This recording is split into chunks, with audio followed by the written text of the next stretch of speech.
The Night House. Every day the body works in the fields of the world, mending a stone wall or swinging a sickle through the tall grass, the grass of civics, the grass of money, and every night the body curls around itself and listens for the soft bells of sleep.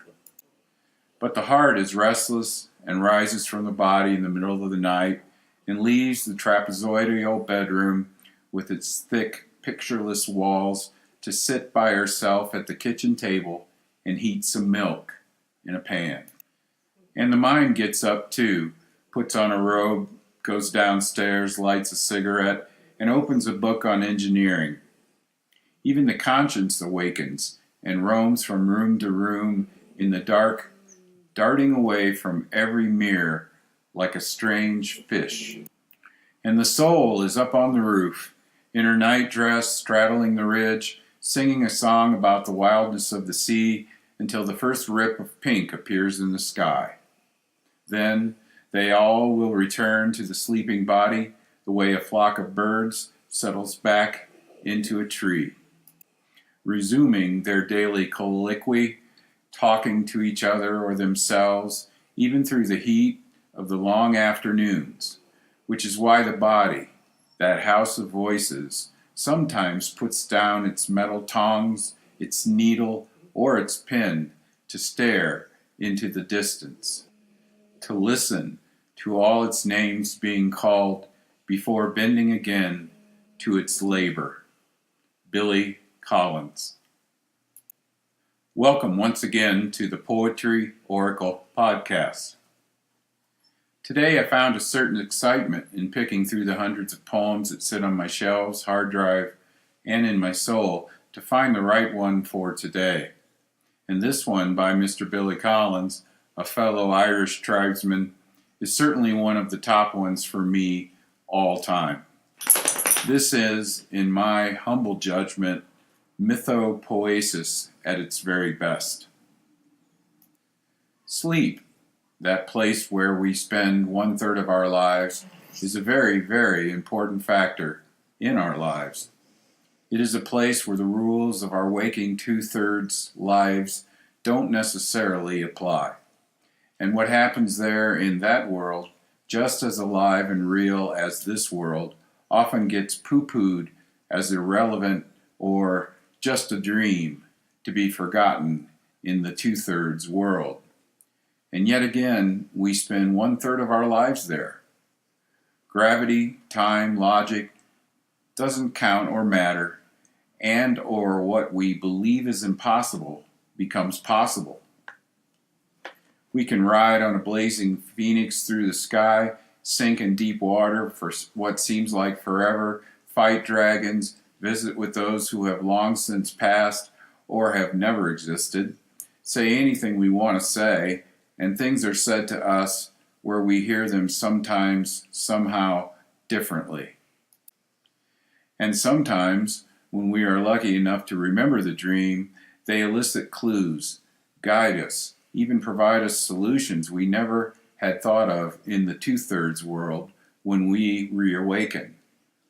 And other times they bring deep sadness, fear, and trepidation, also guides, portents, although painful, and perhaps telling us something we don't want to hear, or solutions we don't want to have to carry out in the so-called awakened world.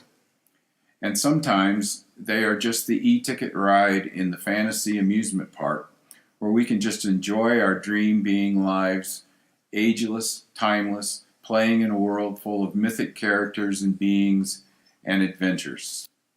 Collins reminds me that our physical bodies need this time to rest and renew, while what is not physical on any microscope, our hearts, minds, consciences, and souls, are released to do what they do in the 1/3 world.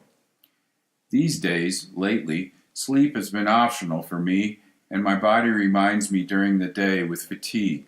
My heart feels heavy, my mind perplexed and hard to concentrate, my consciousness feeling off-kilter and not sure of anything spiritual, and my soul grieves and throws veils across the world I have to see through. Sleep allows for a critical balance and my house of voices is not in order, when I cannot sleep, often then going through the machinations of the day, the week, the past, or for the future in the two-third world of the insomniac. Yet here, a heart is giving itself a glass of warm milk. Perhaps it's broken-hearted. Mind is reading an engineering book, smoking a cigarette, focused on learning and relaxing. Conscious is making sure not to look at itself in the mirror, and perhaps then feel no shame or guilt. And soul is ribald, sensual, proclaiming from the rooftops to the dream world, I am, I just am. And the body sleeps as the voices do their night work. Collins tells us that our voices in the house, of course, are always active too in the two-thirds awakened world, and we sometimes, fully awake, deep into our daily work, take a pause, a daydream, as we call it, as these forces within us call us to stare off in the distance, and for me, perhaps to that place we all really want to go to, and from whence we originally came. And one day the body does lay down for the last time, and we finally go there, and perhaps nobody has been able to convince me what happens then as a fact.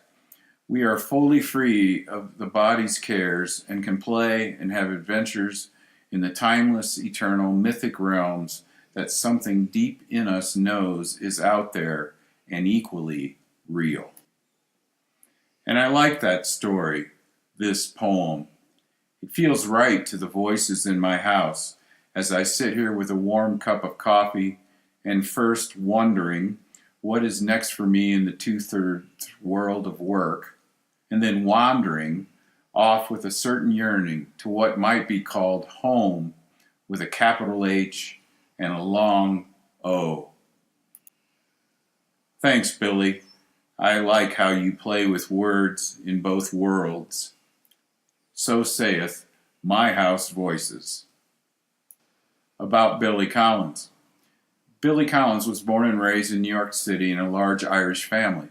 His mother, a nurse, could recite poems and sayings from memory and gave Billy his love for words.